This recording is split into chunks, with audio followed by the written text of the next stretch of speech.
February 1945. Iwo Jima. The beach was black, not sand, volcanic ash, fine as gunpowder, clinging to every surface, filling lungs, coating weapons. The air tasted of sulfur and smoke. Ahead, Mount Suribachi loomed like a broken tooth against the gray sky. Beneath it, carved into the ridgeline, 8 concrete bunkers waited in silence. Marines crouched behind a shattered landing craft. Someone was laughing, not from joy, from disbelief. They were staring at a flamethrower, or what looked like one. The tank was standard issue M2, but the nozzle had been replaced, rewired, jury-rigged with copper tubing and what appeared to be parts from a Jeep carburetor. Electrical tape held half of it together. The Marine holding it was Corporal Jimmy Doyle, a farm kid from Iowa who'd spent his teenage years fixing tractors in his backyard. "That thing's gonna blow you to hell, Doyle," someone muttered.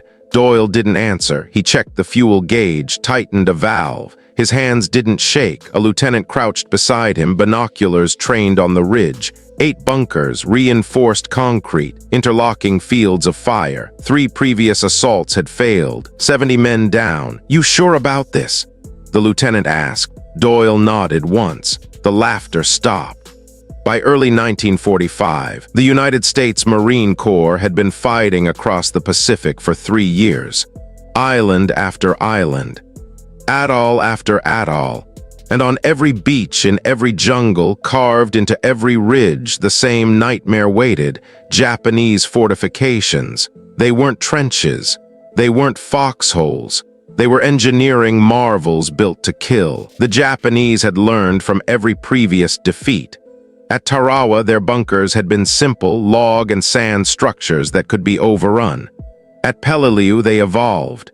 Reinforced concrete, coral limestone walls 3 feet thick, interlocking kill zones designed so that every approach was covered by at least 2 firing positions.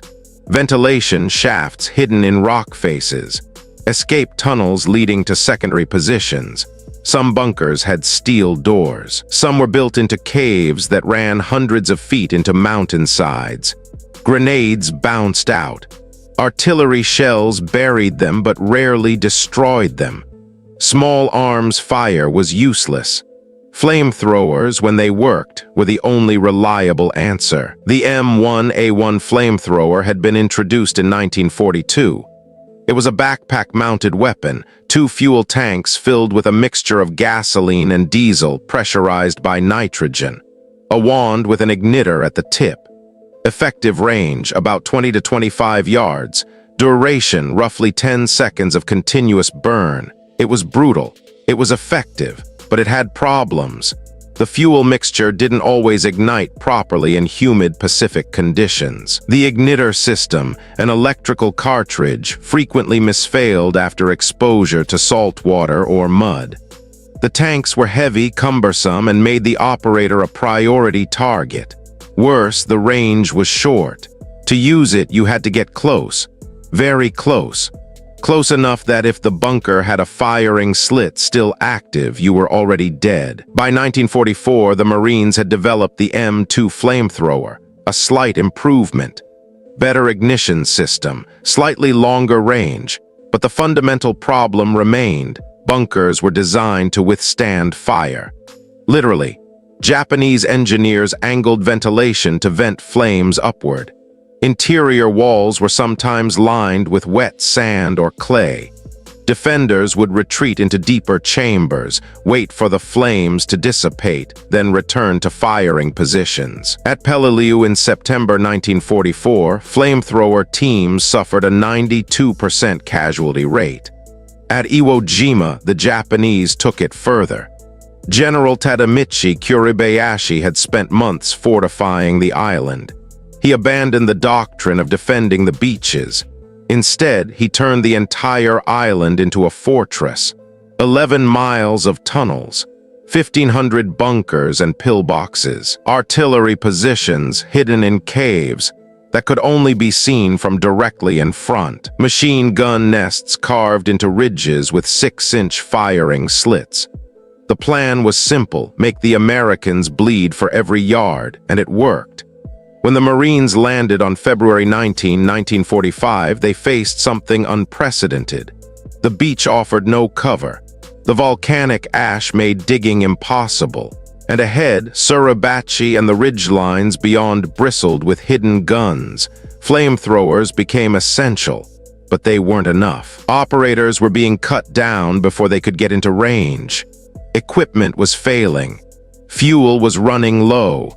Casualties were staggering, 7,000 in the first 4 days alone. Something had to change. Corporal Jimmy Doyle wasn't supposed to be a flamethrower operator. He was a mechanic, 3rd Marine Division, attached to a rifle company as part of an engineer support unit. His job was to keep jeeps running, repair radios, and jury-rig solutions when supply lines failed, which they did constantly. Doyle grew up on a farm outside Des Moines. His father ran a small tractor repair business out of a barn. By the time Jimmy was 12, he could rebuild a carburetor blindfolded. By 16, he was modifying engines to squeeze out extra horsepower for local racers. He had a gift. He could look at a machine, understand what it was supposed to do, and figure out how to make it do it better.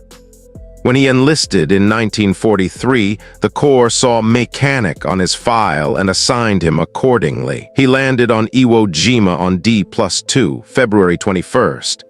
By then, the beachhead was a slaughterhouse, wrecked Amtraks, burning fuel dumps, medics working on men with no legs, and everywhere the sound of machine gun fire from bunkers that wouldn't die.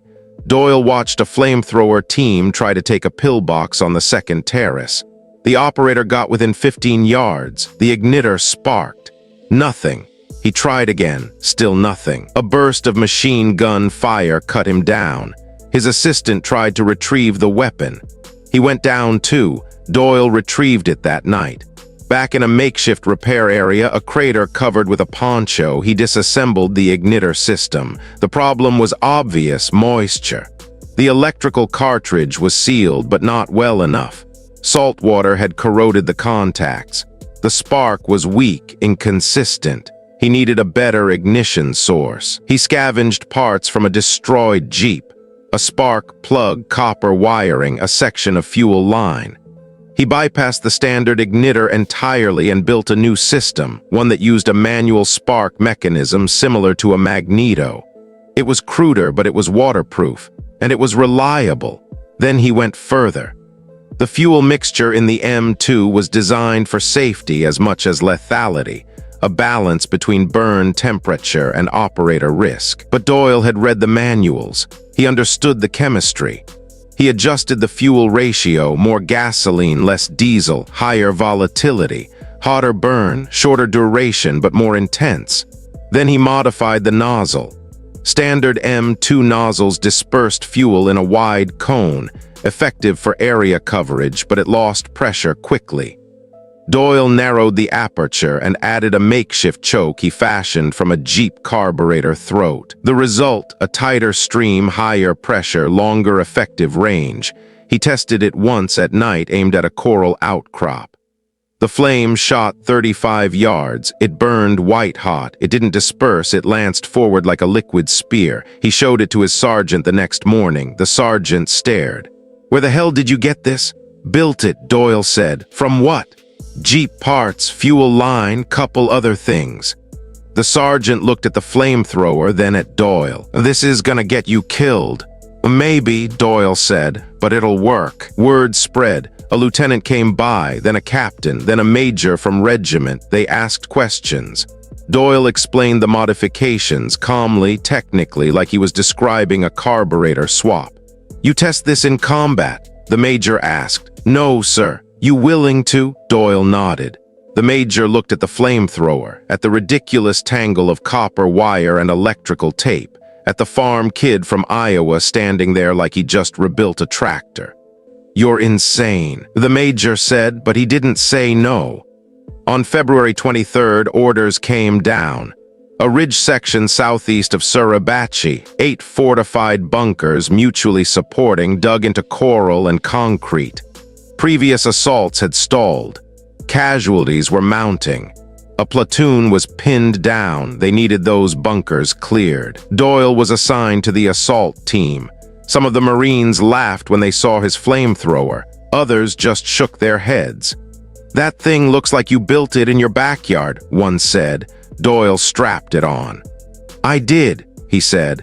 "A bunker is not just a defensive position. It is a calculated equation of death." The Japanese understood this better than almost any military force in World War II. Their fortifications on Iwo Jima were not built to hold ground. They were built to kill as many attackers as possible before being destroyed. Each bunker was positioned with overlapping fields of fire. If you approached bunker from the front, bunker B, 50 yards to the left, had a clean line of sight on your flank. If you flanked bunker B, bunker C covered that approach.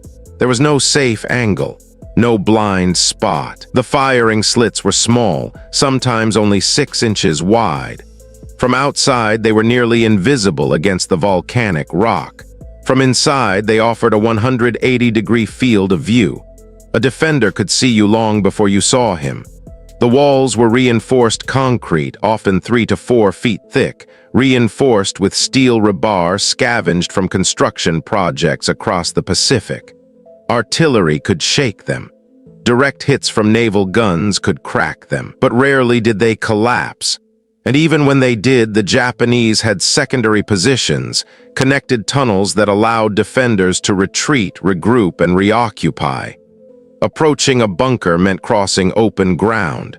No cover. Volcanic ash made movement slow. Every step kicked up black dust, marking your position. Smoke grenades helped, but only barely. The wind on Iwo Jima was constant, unpredictable. Grenades were nearly useless. Marines would throw them through firing slits, only to have them tossed back out, sometimes before they detonated. Other times, bunkers had interior angles designed to deflect blast force away from defenders. Satchel charges, explosives on poles, were more effective, but required someone to get within arm's reach of the bunker. Casualty rates for satchel charge teams were catastrophic. Flamethrowers were the answer, but only if you could get close enough, and only if the weapon worked when you needed it to. A flamethrower is not a gun. It is a directed chemical weapon. The M2 flamethrower system consisted of 3 components: fuel tanks, pressurization, and ignition. The fuel was a mixture, typically 65% gasoline and 35% diesel. Gasoline provided the ignition and flame. Diesel thickened the mixture, making it adhere to surfaces and burn longer. In some variants, operators added motor oil or napalm thickener for even greater adhesive properties. Pressurization came from a nitrogen tank strapped to the operator's back. When the trigger was pulled, nitrogen forced the fuel through a hose and out the wand nozzle at high pressure. The fuel was ignited at the tip by an electrical spark, or, in earlier models, a pilot light. Effective range depended on pressure, nozzle design, and environmental conditions. Standard M2 range was 20 to 25 yards. Duration was roughly 8 to 10 seconds of continuous fire, divided into shorter bursts to conserve fuel. The flame itself reached temperatures of 2,000 degrees Fahrenheit. It didn't just burn, it consumed oxygen, creating a vacuum effect inside enclosed spaces like bunkers. Defenders died from heat, burns, asphyxiation, or all 3. But the system had weaknesses: moisture-corroded ignition systems, salt air degraded seals. The tanks were heavy, over 70 pounds when full. The operator was slow, vulnerable, visible. The fuel itself was volatile. A single bullet strike to the tanks could turn the operator into a fireball, and the psychological burden was immense. Flamethrower operators had a life expectancy measured in minutes once combat started. They knew it. Everyone knew it. Doyle's modifications addressed some of these problems, but they introduced new risks. Higher fuel volatility meant greater burn intensity, but also greater chance of catastrophic failure. The modified nozzle increased range but reduced burn duration. The jerry-rigged ignition system was waterproof, but untested under sustained combat conditions. He was gambling with physics, with chemistry, with his life. There are many ways to die in war, but few inspired the same visceral terror as fire. Japanese soldiers were trained to accept death. Surrender was not an option. Culturally, it was seen as the ultimate dishonor. The Bushido Code emphasized loyalty, sacrifice, and fighting to the last man. On Iwo Jima, this doctrine was absolute. General Kuribayashi's orders were clear. Every man would die in place. But fire was different. Captured documents and post-war interviews revealed that flamethrowers were the most feared weapon in the American arsenal. More than artillery, more than tanks, more than airstrikes, because fire didn't kill cleanly. It burned through clothing, skin, muscle. It consumed oxygen, turning bunkers into ovens. Men caught in the open would run, screaming, engulfed. Those trapped inside fortifications had a choice: burn alive or emerge and be shot. Some chose the latter. There are documented cases on Iwo Jima of Japanese soldiers abandoning hardened bunkers the moment they saw a flamethrower team approaching. Not because they feared death, but because they feared that death. The sound was part of it. The ignition, a sharp crack. Then the roar like a jet engine, then screaming. The smell was worse. Burning fuel, burning wood, burning flesh. Psychological operations officers noted that even the threat of flamethrowers was enough to break morale in some positions.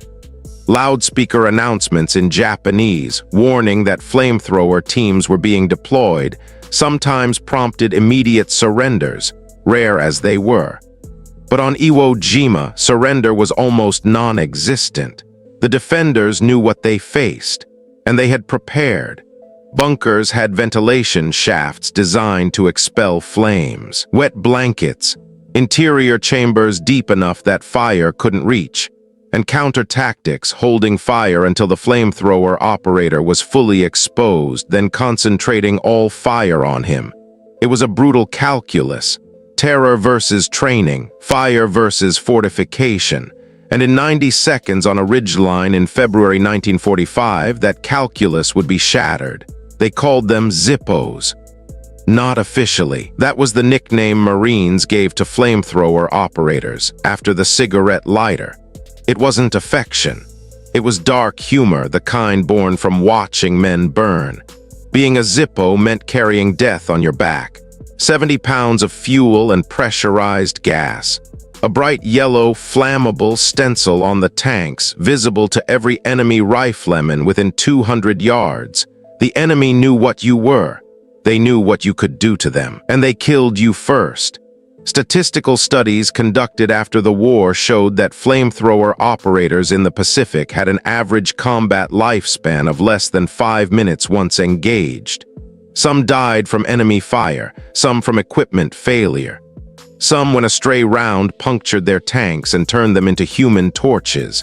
The psychological weight was different from regular infantry. A rifleman could take cover, return fire, maneuver. A Zippo had one job: get close, burn them out, survive if possible. There was no cover, no concealment.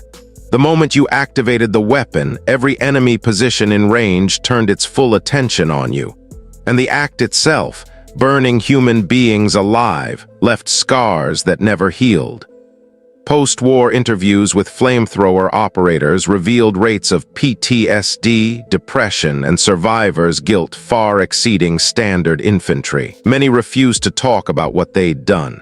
Some described nightmares, flames, screaming, the smell. One Marine interviewed in 1952 said, "I did what I had to do, but I hear them every night, still." Doyle never spoke much about Iwo Jima after the war. According to family members, he returned to Iowa, worked on the farm, fixed tractors. He didn't attend reunions, didn't march in parades. When asked, he would say only, "I was a mechanic. I fixed things." But those who served with him remembered something else. They remembered a man who strapped on a weapon everyone else feared, who walked into fire, who cleared 8 bunkers in 90 seconds and who never smiled again. The Japanese were not passive victims, they adapted. By 1945, Japanese defensive manuals included specific sections on countering flamethrower attacks. Intelligence reports from Saipan and Peleliu had made it clear. American forces relied on flamethrowers to break fortified positions. Therefore, flamethrowers had to be neutralized. Tactically, this meant several things. First, identification.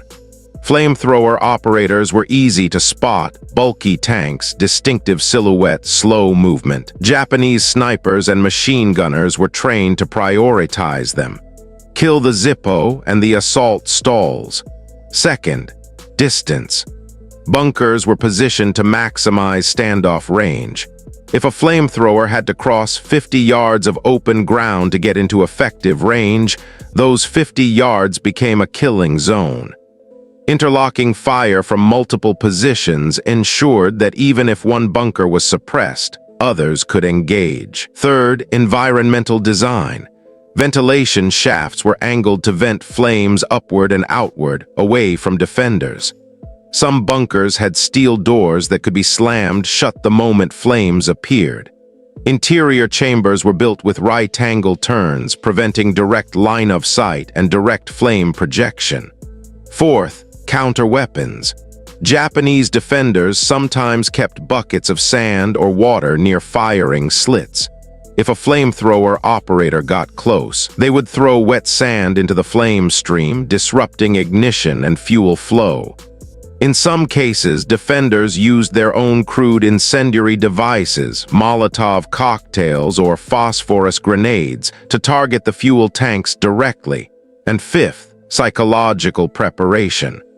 Japanese soldiers were trained to accept that flamethrower attacks meant death. There was no escape, no surrender. The expectation was simple: hold the position, kill as many attackers as possible, die in place. On Iwo Jima, these tactics were refined to brutal efficiency.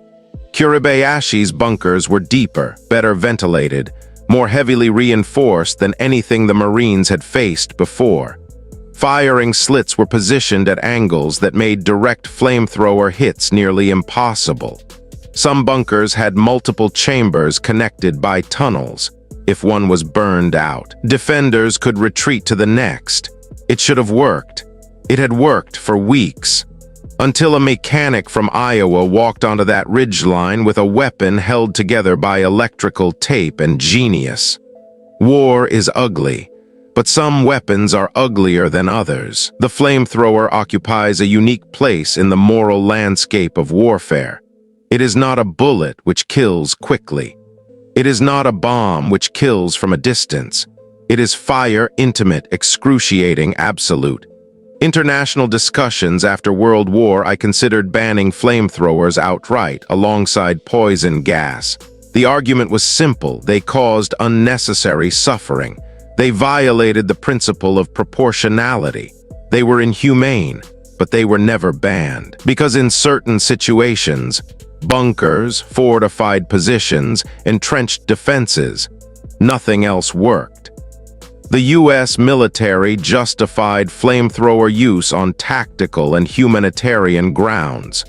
Tactically, they were the only reliable way to neutralize fortified positions without sustaining catastrophic infantry casualties. Humanitarian arguments were more complex.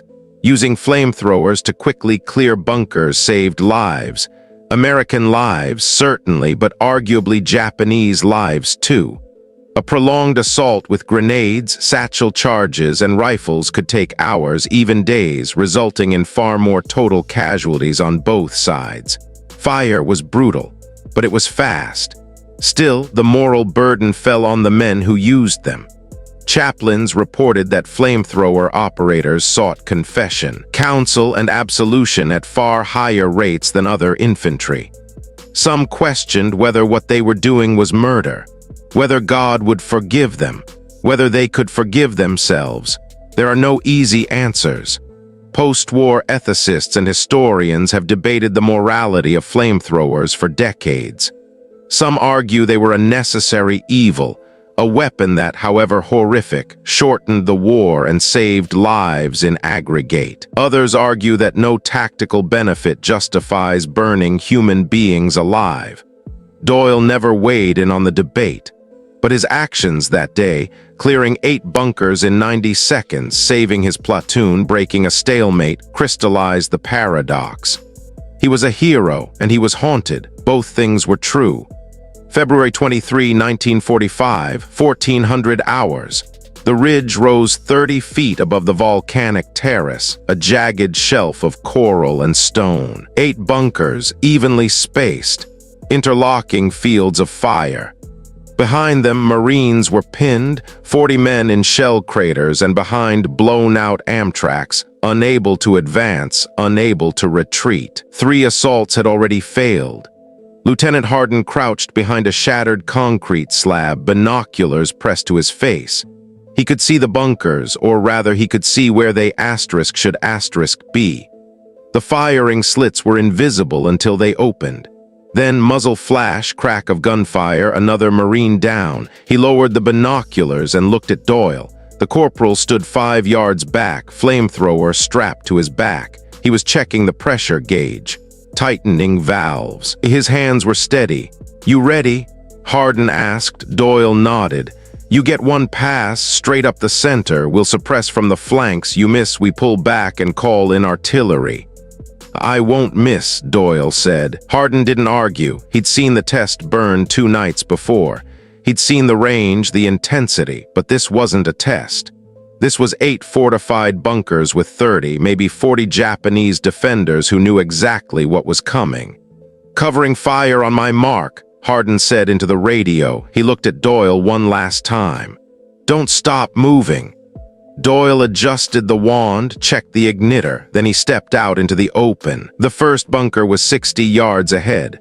A low rectangular structure almost flush with the ridgeline, firing slit at ground level. Doyle could see the shadow behind it, movement, a helmet. He started walking, not running, walking. The covering fire opened up, M1 Garand's bars, a .30 cal machine gun raking the ridge. Bullets sparked off concrete. Dust and coral chips exploded into the air. Doyle kept walking. 50 yards, the bunker didn't fire, it was waiting. Let him get closer, waste his fuel, then cut him down. 40 yards. Doyle raised the wand, angled it slightly upward. 35 yards, he squeezed the trigger. The ignition cracked, a sound like a whip snapping. Then the roar, flame erupted from the nozzle, not a spray, a stream. White-hot, pressurized, 35 yards of liquid fire lancing across the open ground and straight into the bunker's firing slit. The flame didn't dissipate. It punched through the opening like a spear, flooding the interior. For 1 second, 2, nothing happened. Then screaming, not words, just sound. High-pitched, inhuman, smoke billowed from the slit, black and oily. The firing stopped. Doyle released the trigger. The flame cut off. He turned left. Second bunker, 40 yards. Slightly elevated. The slit was angled, harder to hit. He adjusted his stance. Aimed, fired. The flame hit the slit dead center. The bunker had a steel door. He could see it now, someone trying to slam it shut. Too late. Fire poured through the gap, curling around the edges, more screaming. Doyle didn't wait. He pivoted. Third bunker. This one fired back, a machine gun, tracers cutting through the smoke. Round snapped past Doyle's head. One hit the ground at his feet, kicking up ash. He didn't flinch. He walked forward 3 steps, raised the wand, fired. The stream hit low. Then he raised the nozzle, sweeping the flame upward into the firing slit. The machine gun stopped. Fire vented back out of the slit like a blowtorch.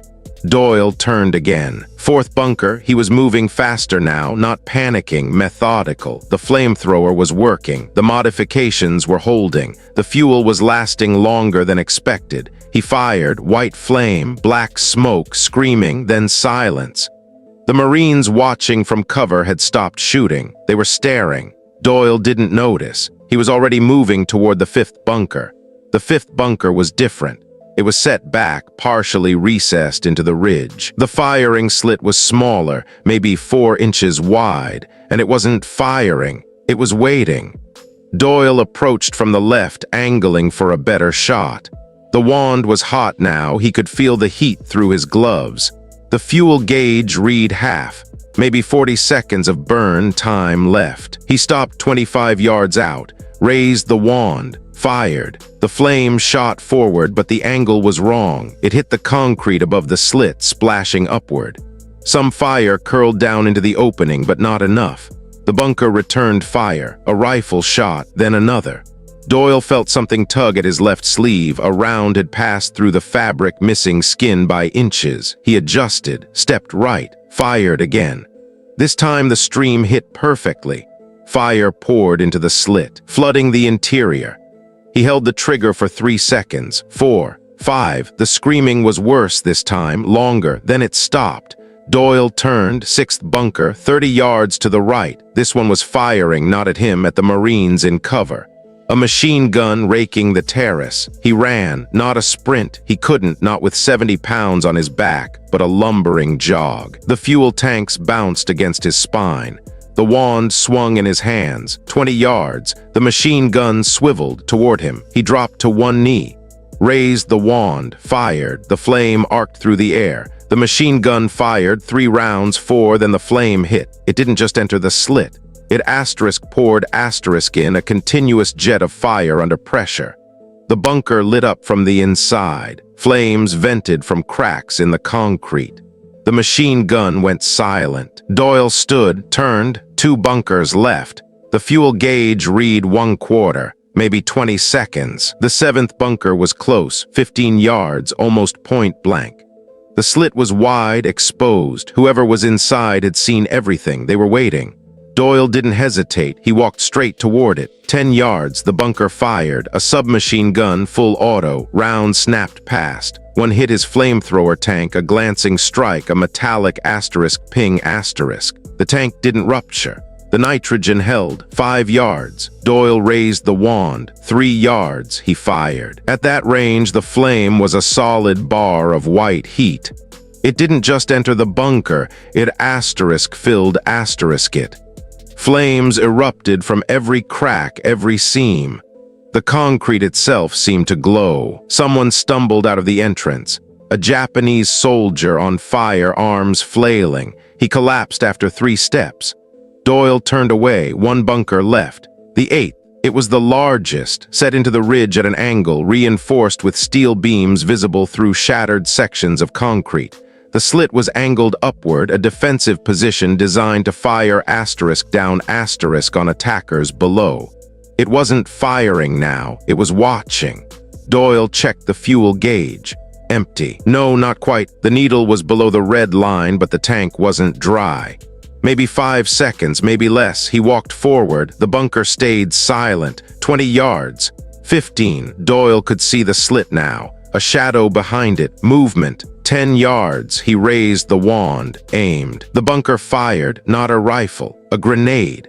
It tumbled out of the slit, hit the ground, bounced once. Doyle dove left. The grenade detonated. Shrapnel ripped through the air. Something hit his leg, a hot slash of pain. He rolled, came up on one knee. The bunker was still there, still waiting. Doyle pulled the trigger. The igniter sparked. The fuel ignited. The flame was weaker now, lower pressure, less volume. But it was enough. He held the trigger down, walking forward, pouring every last drop of fuel into that firing slit. The flame guttered, flickered, then died. The wand hissed steam. Doyle dropped it. He stood there, breathing hard, blood running down his leg, the flamethrower tanks empty. The 8th bunker didn't fire. Smoke poured from the slit. Thick, black, oily, then nothing. Silence. Lieutenant Hardin's voice crackled over the radio. Status. Doyle turned, looked back at the terrace. The Marines were standing, staring. No one was shooting. No one was moving. The ridge was quiet. Doyle keyed the radio. Clear, he said. 90 seconds had passed. The medic reached Doyle first. Corporal Ramirez, a soft-spoken kid from Texas who'd seen more blood than any 19-year-old should. He knelt beside Doyle, scissors already cutting away the pant leg. "You're hit," Ramirez said. Doyle looked down. Shrapnel, 3 small fragments embedded in his left calf. Blood, but not arterial, painful, but not fatal. I'm fine, Doyle said. You're not fine, Ramirez said, already packing the wound with sulfa powder. You're lucky you've still got a leg. Behind them, Marines were moving up the ridge, carefully, rifles raised, but there was no resistance. The bunkers were silent. Lieutenant Hardin climbed to the first bunker, the one Doyle had hit from 60 yards. He approached the entrance, a low-angled tunnel leading into darkness. The smell hit him first. Burned fuel, scorched concrete, and something else. He didn't go inside. He'd seen enough. A sergeant emerged from the third bunker. His face was pale. "Sir," he said, We've got bodies, a lot of bodies." Hardin nodded. "How many?" "Bunker 3 alone, at least 6, maybe more, hard to tell." The Marines moved from bunker to bunker, clearing, counting. By 14:30 hours, the count was complete. 8 bunkers, 34 confirmed enemy dead, no survivors, no wounded. American casualties from the assault, 1 Doyle, shrapnel wounds. Non-critical. The platoon that had been pinned down, 40 men trapped for 6 hours, was moving again, advancing up the ridge toward Suribachi. Hardin walked back to where Doyle sat, leg bandaged, flamethrower tanks removed and lying in the ash beside him. "You good to move?" Hardin asked. Doyle nodded. "Yes, sir." Hardin crouched down eye level. "That was the most insane thing I've ever seen." Doyle didn't respond. 34 confirmed kills, 8 bunkers, 90 seconds. Hardin shook his head. "We've been throwing men at those positions for 2 days. You just walked through them like they weren't there." "They were there," Doyle said quietly. Hardin studied him. The corporal's face was blank, no triumph, no relief, just exhaustion. "Command's going to want to talk to you," Hardin said. "They're going to want to know how you did it. They're going to want that flamethrower." Doyle looked at the weapon lying in the ash. The tanks were scorched black. The nozzle was warped from heat. The electrical tape had burned away. The copper tubing was bent. "It's done," Doyle said. "Won't fire again. Can you build another?" Doyle was quiet for a moment. Then, "Yeah, I can build another." Within hours, word spread through the division: a mechanic, a farm kid, a backyard flamethrower, 8 bunkers in 90 seconds. By nightfall, officers from regiment were examining the weapon. Engineers were sketching the modifications. Doyle was being questioned, not interrogated, but debriefed. "What did you change? How did you increase the range? What fuel mixture did you use?" He answered every question, calmly, technically, like he was describing a carburetor repair. By February 25th, 3 more modified flamethrowers had been built. Doyle supervised the construction. Other mechanics contributed ideas, improvements, refinements. The modifications weren't perfect, but they worked, and they saved lives. On February 27th, a modified flamethrower cleared a complex of 12 bunkers on the northern ridges. On March 2nd, another took out a fortified cave system that had pinned down 2 companies for 18 hours. The weapons didn't have an official designation. Marines just called them Doyle rigs. Doyle himself was pulled from frontline duty on March 4th, not as punishment, as recognition. He was assigned to a rear area engineering unit, building and maintaining the modified flamethrowers for other operators. He never carried one into combat again, but the men who did, men who cleared bunkers, saved platoons, survived because the weapon worked when it had to. They knew who built them. On March 26, 1945, Iwo Jima was declared secure. The battle had lasted 36 days, nearly 7,000 Americans killed, 19,000 wounded, but the casualties would have been worse, far worse, without the weapons that could break fortified positions. Without fire, without the Doyle rigs. Corporal James Doyle was awarded the Bronze Star for valor. The citation read, "For heroic achievement in connection with operations against the enemy." It didn't mention the flamethrower. It didn't mention the 8 bunkers. It didn't need to. Everyone who was there already knew. The modifications didn't stay on Iwo Jima. By April 1945, as the battle for Okinawa began, marine engineering units were already incorporating Doyle's design improvements into standard operating procedures. Field manuals were updated, not officially, but through informal channels. Mimeographed instruction sheets circulated among flamethrower teams. Diagrams sketched on the backs of ration boxes. The core principles were simple. Increase fuel volatility for hotter, faster burns. Narrow the nozzle aperture to extend effective range. Waterproof the ignition system for reliability in humid conditions. Use scavenged parts when supply lines failed. Not every modification worked. Some flamethrowers exploded during testing.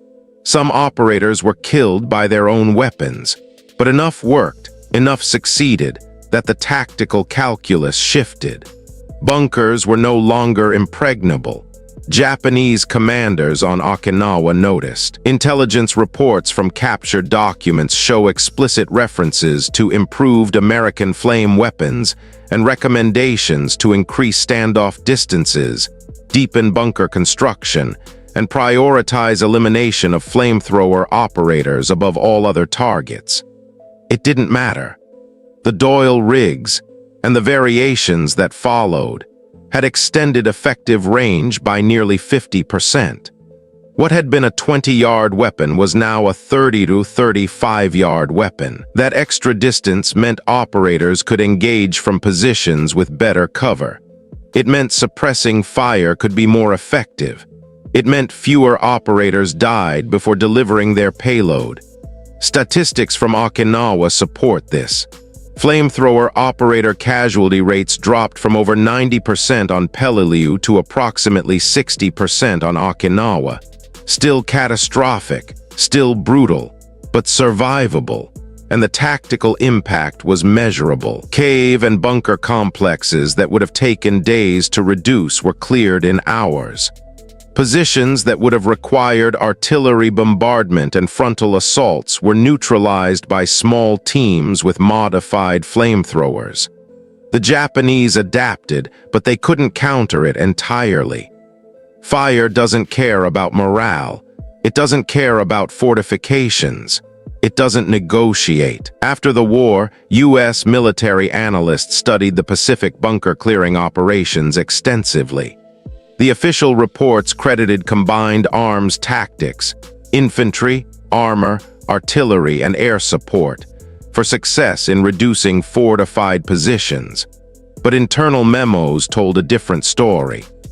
A 1947 classified assessment from Marine Corps Historical Division noted improvised modifications to standard flamethrower systems, originating from field personnel in February 1945, resulted in measurable increases in operational effectiveness and operator survivability. These modifications were not authorized through official channels, but were tolerated and eventually encouraged due to demonstrated tactical value. In other words, a farm kid from Iowa, working in a crater with Jeep parts and electrical tape, had done what the entire military-industrial complex couldn't. He'd made the flamethrower work better.